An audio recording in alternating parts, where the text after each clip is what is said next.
Kia ora everyone. So, in the past 2 weeks, I've been working on water. I went on the road with Matt Smith, the Wellington cameraman. I flew down to Wellington and we went through the Wellington region, particularly Upper Hutt and Lower Hutt. We went to a big wastewater, poo water treatment plant in Seaview, which is along the Petone foreshore. And then we went through the Hutt Valley. Why did we start in Wellington? Because Wellington loses 45% of the water that leaves its water storage facilities before it gets to taps. 45%. How much is that?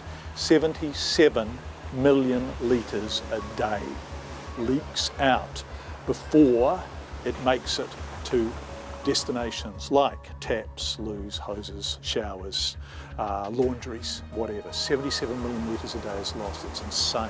So we started in Wellington, then we went over the Remutaka range to Tararua first of all, started in Ekatahuna, which is a sweet little town, and then across to Rangiteke and ended up in Martin. So we saw the big urban, high density water infrastructure, and we saw the very low density rural water infrastructure with way fewer ratepayers to support it. And let me tell you something, we have a big problem with water infrastructure in this country.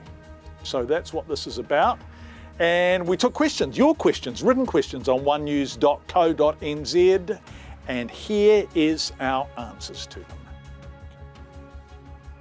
Everyone good? Thanks team, yeah, okay. It's generations of underinvestment.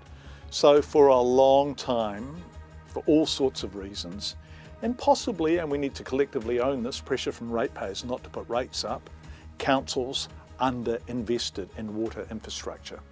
So we didn't spend the money that was required. But something else really crucial happened here, and that is that once upon a time our water standards were very different from what they are now. And in Ekatahuna, if you don't know it, it's on State Highway 2, roughly, it's about 35k north of Masterton. Now they have a wastewater treatment plant there, a poo pond essentially, which services 252 users. And it was built beside a river. Now, nowadays that simply wouldn't happen. It wouldn't be consented, it wouldn't be compliant. But that's what they have in Ekatahuna.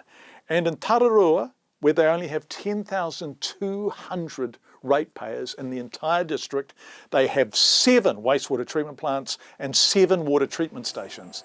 And they have to make them all compliant, all fit for purpose, all up to modern standards, the standards of now, which are way, way different than when they were built.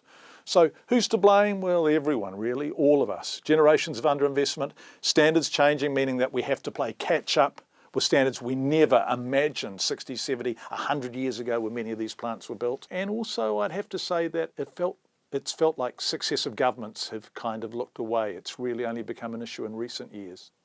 Anonymous, that is such a good question, and we are so far behind. We're so far behind we don't even really know how far behind we are. The most generally used estimate, and the minister, I should say, the local government minister, Simeon Brown, thinks this is overstating it. He thinks it's less. But if you talk to people in water in this country, this is the estimate they tend to use, $185 billion over 30 years, just to catch up. That's how far behind we are. And the question is, how the hell are we going to do that? And where is the money going to come from? That's a really good question. And you know, we tend to think that when an issue is really, really, really super big, we're powerless to do anything about it. Climate change is the classic example. We think, what could we do? But water's really interesting. In Auckland, where I live, we pay for our water, so it's metered. So it's just a classic user pay situation. Now, Aucklanders use, on average, roughly half as little water per person per day as areas where water isn't metered. So suddenly, when you're paying for your water, you're thinking about it. So when the kids stand in the shower for 20 minutes, you yell, "Get out!" You don't bother to put on a very small load of laundry. You know, you wait until the washing machine is full. So suddenly you start thinking about water use. Now that's not me advocating for metering, but it is me saying that when we think about the cost of water, we use less of it. Well, the cost of water is also that at some stage in some areas we're going to run out. Right? Climate change means climate extremes, right? So we will have droughts and we will have flooding. And so one of the things we can do in response to that really good question is just use less water, keep an eye on it. Good question, Jennifer. You mentioned roads and water. I would say if we spoke about water infrastructure, even 10% as often as we speak about roading, we might be in a better position, because we just haven't over generations spoken about water enough. But councils at the moment, as it currently stands, essentially have two ways of funding this. So one, rates, which everyone who's a ratepayer will know about, and two, debt. But if you are a little council with not much in the way of assets, actually there's only so much you can borrow. I mean, the same rules of borrowing apply. And a lot of these facilities, wastewater treatment plants and water treatment stations, already have debt against them. So it's very difficult for councils to borrow. And in order to pay what's required through rates, there would be substantial rates increases. Campbell Barry, who's Lower Hutt Mayor and also head of Wellington Water, said, if we don't find a solution on this, we could have smaller rural provincial councils, basically go bankrupt. Because they just won't be able to pay the bills.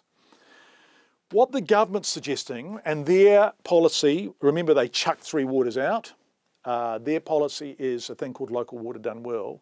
Local water is a bit of a misnomer though, because what they're saying is councils should form friendships with neighbouring councils and try and achieve economies of scale. There's a good example in Bulls and Martin, roughly halfway between Palmerston North and Whanganui, right?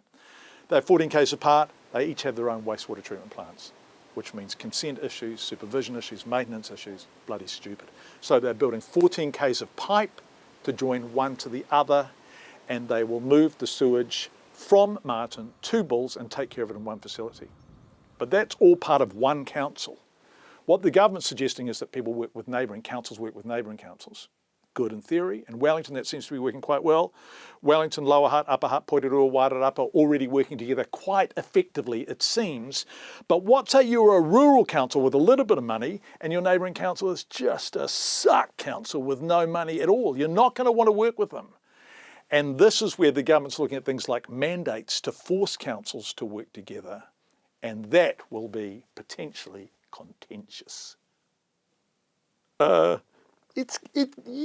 Anonymous, I mean, I think you're being a little bit naughty there, but actually it's kind of slightly true, because all expenditure is prioritisation, right? So councils have a finite resource. I love the example of Tararua, this huge district with 10,200 ratepayers who have to cover the cost of everything the council does, unless they borrow, right? So in the end, you're right. Councils have to make choices. I met a delightful mayor, a guy called Andy Watson in Rangiteka, and he talked about, like in Taihape, I don't know whether you know Taihape, but it's on State Highway 1, Central Plateau, and the soil is volcanic and what did he call it? Papa soil. I think that's a really New Zealand term. You can't discharge your sewage onto land there. And they can't put it into the river because their treatment station is not yet compliant. So in fact, they have a facility there that is non-compliant. Bizarre, eh? In fact, they've previously been fined for pumping raw sewage into the river. So they have a non-compliant treatment centre. As the Mayor, Andy Watson, says, we don't want to pump shit into our awa. Right, he just doesn't want to do that. So that means they have to prioritise spending, and that may mean they can't afford to heat municipal pools over winter. So in fact, they are the kind of choices that councils are being confronted with. And actually, if you want to go swimming in July, that kind of feels like a big deal. So yeah, these are the discussions we're having. Metering is a really big discussion. And one of the problems with user pays is that some people can afford to pay more than others, right? And the other problem is that the cost of water is, to a certain extent, although clearly not enough, as our water infrastructure deficit really so painfully and powerfully demonstrates, but it is factored into our rates. But a really interesting thing is happening in Twizel, the Mackenzie country. I'm just starting to learn about this. Actually, they contacted me themselves and said, John, what we're doing here is we're metering, because that way we can see how much water leaves our treatment stations and how much water arrives at destination. And so if X leaves, but only Y arrives, then we know we're losing the difference in leaks. But, you know, Wellington will at some stage need to have a discussion around metering, because they are losing 45%, 77 million litres a day, and somehow they have to pay for their upkeep.